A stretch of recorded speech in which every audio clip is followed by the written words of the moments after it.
In our conversation this evening, we want to find a bridge between ourselves as mothers and our daughters.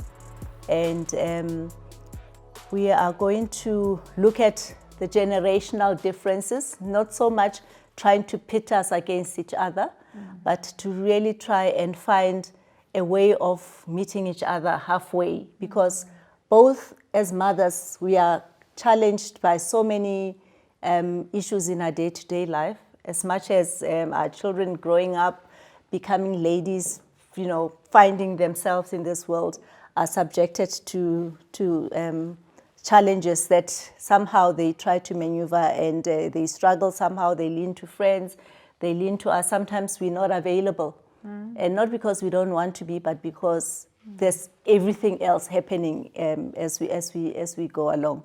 So I would like us to just take a few moments to share what, as mothers, we have carried through from our own mothers, and what it is that we are or have imparted to our daughters, or what we think is imperative that our daughters get to experience through us, through our eyes, and maybe just by listening to what we have to say to them.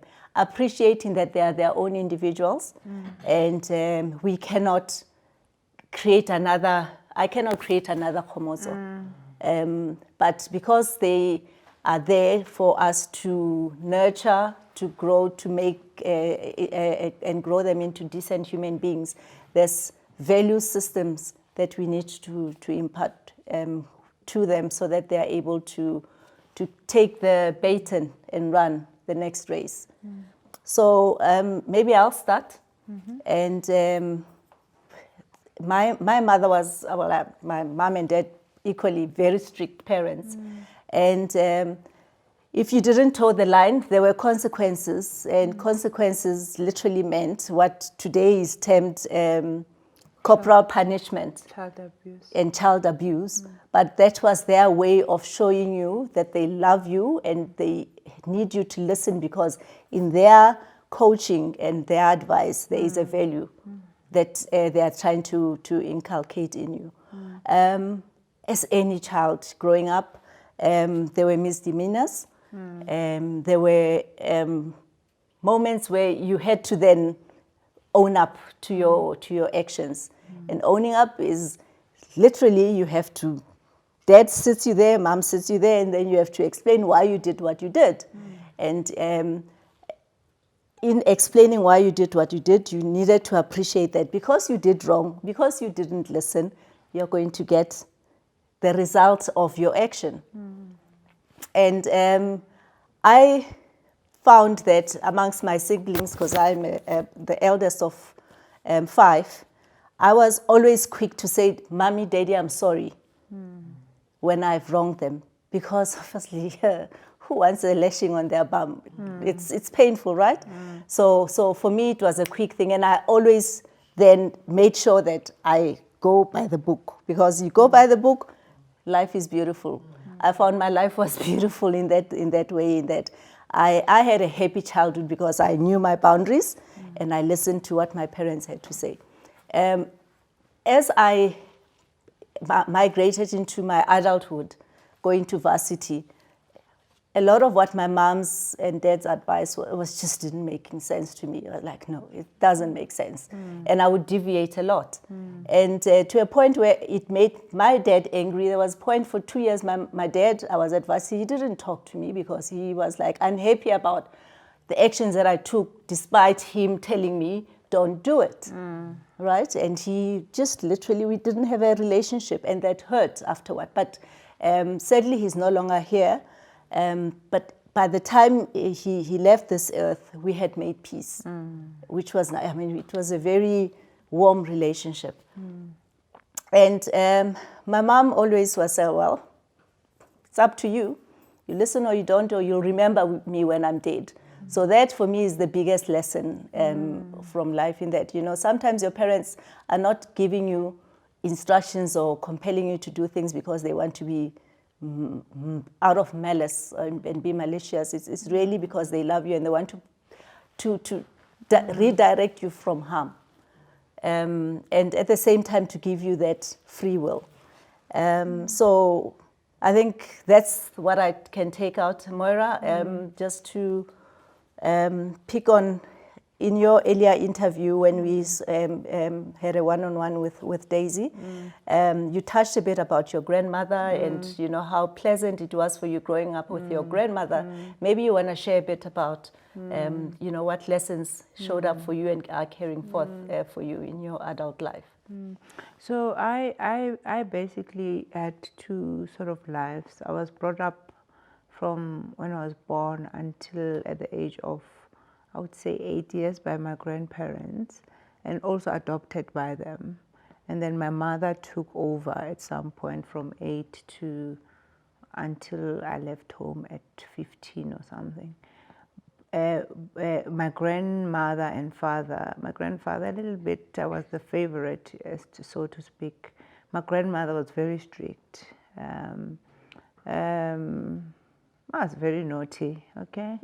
I was very naughty. I'm the middle child, so I was quite naughty. So as I grew up and I got into, and I think the challenges of growing up really comes during adolescent stage. This is when, as parents and as children, and I'm talking now as an adolescent, I had a challenge with my parents. I know better. You can't tell me what to do. And that is when I was with my mother. And for me, what I took away from her, and which I still tell my kids, is that you've got to bear the consequences of your action, good or bad. You study, you pass, that is the consequence. You don't study, you don't pass, that is the consequence. And in that era where there was a lot of beating, my mother never used to beat us up. She spoke to us. I mean, I remember in my naughtiness, one day she was crying because in the family, there was always this thing that to my mother by the family members that you're going to be a grandmother very early. And not that I was a tomboy. I had friends. I didn't have boyfriends. I had boys who were friends. But the family members took me as that. Extended. Yeah, and then they said, you know, I had a walk. You know, you used to check my walk. How's my walk? You know, like that entices guys. You know, but that for me, I think put my mother herself under pressure that this child is going to fail me, right? And there was a time because I was naughty with friends going away, leaving my younger sister, burning food because I'm standing there with a boy. I was naughty, okay? I get it now. You know, at that time you don't get it. That's the reality of life. At that time as a child, you don't get it. But now that I'm older and reflecting on it, I was naughty. So one day my mother told me, pack your things and go. And as she said that, she was crying. And I'm thinking, Shem, this poor woman who is a single mother, who is trying all she can to give me a better life, all I'm thinking about is making my friends happy. And that for me was my turning point. And I think I was 15. That was my turning point. I said, that's enough about friends. So I think the lesson that I learned from her is really about talking to me like I'm an adult, not talking down on me with instructions, and also teaching me that in life, you bear the consequences of your actions. And that is the lessons and the teachings that I normally say even to my kids today. Thank you for the opportunity. Oh, no, good. You're welcome. Tsholo, you have something that you share with Moira. I get a sense there's some commonality because your eyes lit up when she said something. Share with us.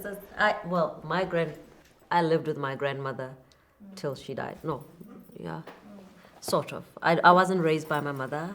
I loved my mother, but I was raised by my grandmother. But it's, for me, I don't think I was naughty. I was a curious George. No, but and she nurtured my curiosity. And with that, I was raised with no because. I was never hit as a child. I can't say I ever experienced corporal punishment. Maybe that's why I'm a little wild of late. But, but the thing about that woman is that she allowed me to grow into the human being that I am. And all of us, her grandchildren, her great-grandchildren that got to know her. Gentle of human beings. But she always used to sit you down if you thought you were straying, and she would explain to you the consequences. I grew up with a very bad temper. And I think as I was growing older, in fact, during UCT days, she sat me down, she's like, you're going to end up in prison. Like, I don't know, nobody wants to end up in prison. Why? He says, this anger of yours, if you don't, you are going to kill somebody and end up in prison. Yeah. And I had to learn to then control it myself. I didn't have a psychologist, fortunately. But I now don't think that my bad temper takes the better of me. But those and that's the upbringing that I got, you know? And this thing, used to make fun of her about, oh, you can't bend and touch your toes, ha ha ha ha ha. And then she said,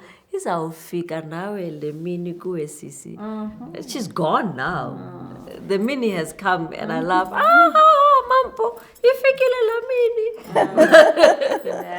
and you know, there's the good and the bad. But I think for me, my memories of my childhood and my upbringing are generally, and I suppose I choose to remember the happy ones, and even the lessons out of it, the happy lessons, and the kind of human being that I am today is based on how I was raised. People will always have opinions. I had the same thing, extended families. Oh! And my grand would be like, Rosebank, she did say she was going to be with 1D there. And then they didn't understand that today I was with 1D, tomorrow I was with Sbusiso, and again, you know, when I believe they said you're going to have a child, they labeled me the S word. And she always used to say that they're entitled to their opinion. You know, God knows your heart. Move on, my child. And because I'm a talker, and I'll tell her, she wasn't worried. So for me, the lesson with the younger generations is that people that don't know you very well and necessarily have your best interest at heart will always have a certain opinion of you. They're entitled to their opinion. You know your heart. The people that love you know your heart. And that's all that counts. Yeah. Absolutely true, hey? That's all that counts. That's all that counts. The beauty of getting to 50, they say there's this generational lessons you come through. At 20, it's about impressing people, looking good. 30, you're chasing something else. I can't remember. When 40, career. And but when you get to 50, you get to 60, you don't give a damn about what they say. You being you, you living your life to the fullest, and that's what matters at the end of the day. Nyaleti, you are now from the same bloodline. Thanks, Kgomotso. So I think my story is it's similar but different in that my father was extremely strict, so he was also punish you. He beats you up, he doesn't ask any questions. My mom was a teacher, not only by profession, but also by being a mother. So all she did was teach us, you know, and she was very much around boundaries and not rules. So she would tell you what the boundaries are, and everything else in between is okay, as long as you live by the boundaries.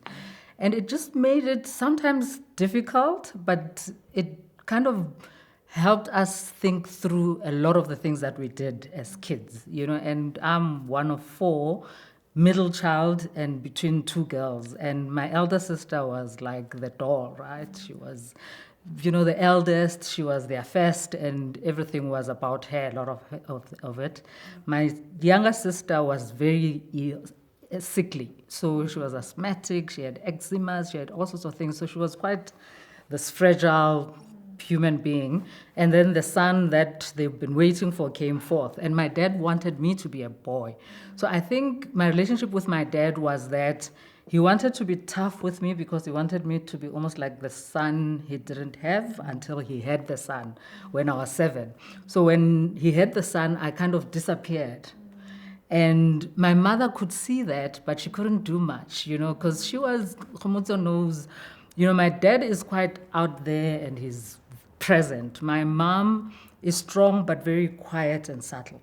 So she would never favor me or anything like that in an obvious way, but she noticed me, and she was the only person who really noticed me. Growing up as well, family, my cousins, I never really had counterparts. So my sister would have a cousin who's a similar age. My younger sister would have, even with your family, you and I were probably the outliers. You were older than all of us. Dora was Tlhagale's peer, my sister, and then there was no one. Neo was Makanane's peer, So whenever we had all these family, and it was like that with a lot of family, so I was always felt like I was the outsider. But my mother always noticed me, and she kept on telling me that you are the strong one. We don't mollycoddle you because we know you'll be fine. Your siblings not necessarily, And it's amazing that it played itself out that way in life, in that my sisters became more dependent either in relationships or with the parents. My brother is almost 40 and his parents still pay for his children's school fees. So and for me it was almost like I'm on my own, so to speak, And my mother said, you will probably marry someone much older than you or a priest. I wasn't going to marry a priest, so I married someone older than me.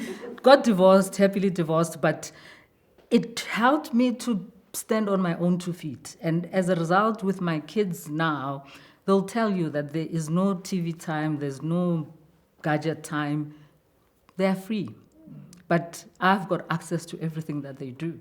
So they must just know that if they stray, they're teenagers now, there will be consequences, And so my mother instilled that thing of taking responsibility for yourself.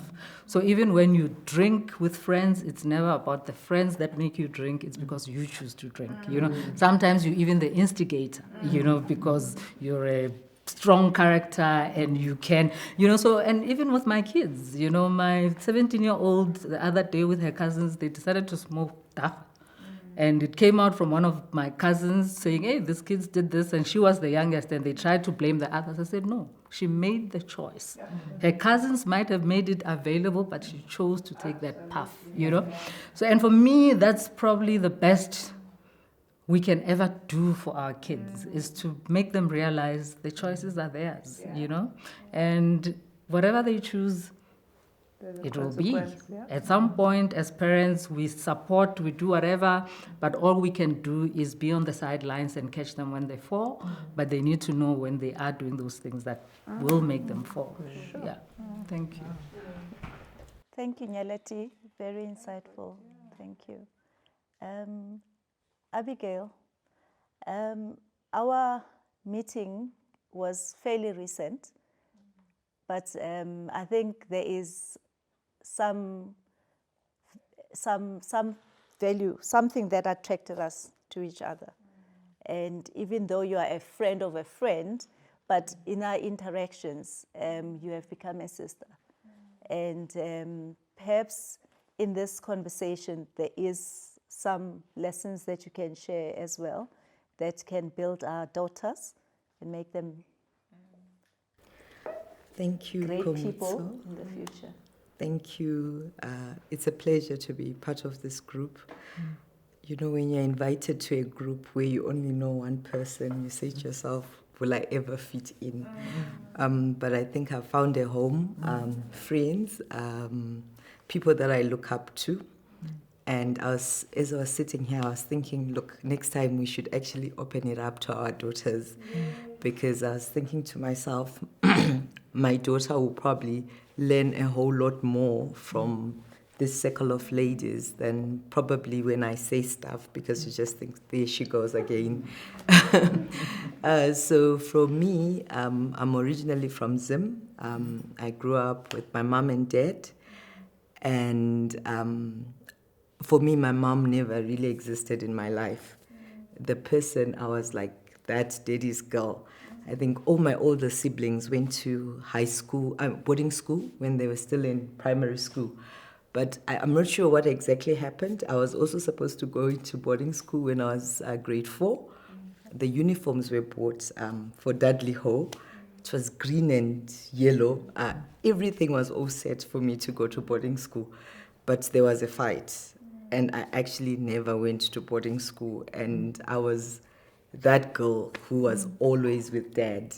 My dad was a headmaster at a high school. So, and there was evening classes for adults. So I'd always go with my dad. And like when he goes for evening lessons, and I would be sitting in the library with him. When he finishes, then we go. So maybe that's why I'm part of the book club. So in my life, I can safely say my mom really never existed for me until my dad passed on. So even like some of the experiences that you have, like when I had my period for the first time, I was with my dad. I was just like, Daddy, because I was at school with him. And then, he's like, okay, let's see what we can do. That kind of thing. So I have very fond memories of my dad. And I think it's also, sometimes in a way, it's a natural gravitation, like opposites attract. But the one thing that I want to say about my mom is that never deterred her.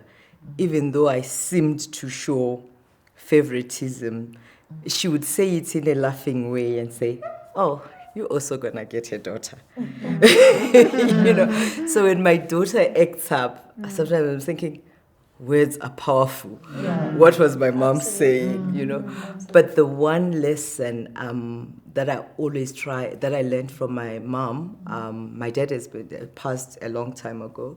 So, but the one lesson that I learned from my mom is that, and we're 6 of us. My dad died when the firstborn was in last year of high school.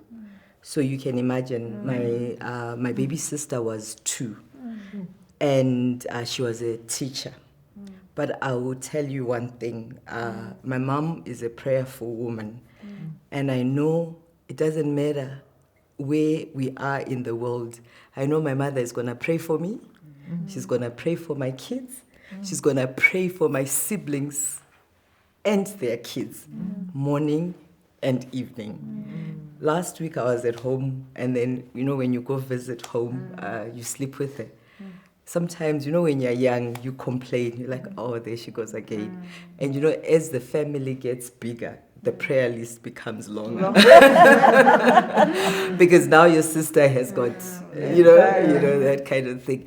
But it's one thing that I've appreciated. And I feel that, sometimes maybe she even steps in the gap for me. And very hardworking. We all became successful, not because she had a lot of money at her disposal, but she was consistent. She was consistent. But the one thing that I hope my daughter or my son or somebody will take is that some of her rules I didn't understand, I didn't understand why she did the things that she did, but we are shaped by how we grow up. No one has been to a school of being a parent. We learn as we go along. So as an adult, I look back and I say to myself, I should have been a bit more tolerant. When I look back, I realize that actually in my life, there's no one who will love me more than my mother or my parents. And that's the one lesson I would love my kids to take, or young people to take, that when we say what we say, it might not be something that resonates with you, but we come from a good place. And no parent doesn't want her kids to succeed. When you listen to Kgomotso say corporal punishment, if you asked her parents to say, did you consider this corporate punishment? For them, it was not corporal punishment. It was love. It was love to make sure that she goes in a certain path. So we might, as parents, go about it in a different way. Like you heard, some they set boundaries and they discuss with you. others are like me. Sometimes the emotions just get the better of me, and I just start speaking in my mother tongue and saying all sorts of things that sometimes my kids don't even understand. You know, I mean, there's room for improvement there. But as parents, we come from a good place. And at the end of the day, I think as you get older, you actually learn to appreciate them. And it's not always easy. When I was home, my mom, as soon as it got to 5 o'clock, every 30 minutes she was calling me, "Where are you? Where are you?" You know, and then you're thinking to yourself, okay, maybe next time I should just do a B&B. And so even now, it's still a struggle. But for me, the takeaway lesson is no one will love me more than my parents, more than my mom, and she comes from a good place. So even if I don't understand why she's doing stuff, I say to myself, maybe one day I will understand, you know. And so many things that she did as I was growing up, they're only starting to make sense to me now. And I'm thankful that she's still around for me to show this appreciation. So that's my takeaway.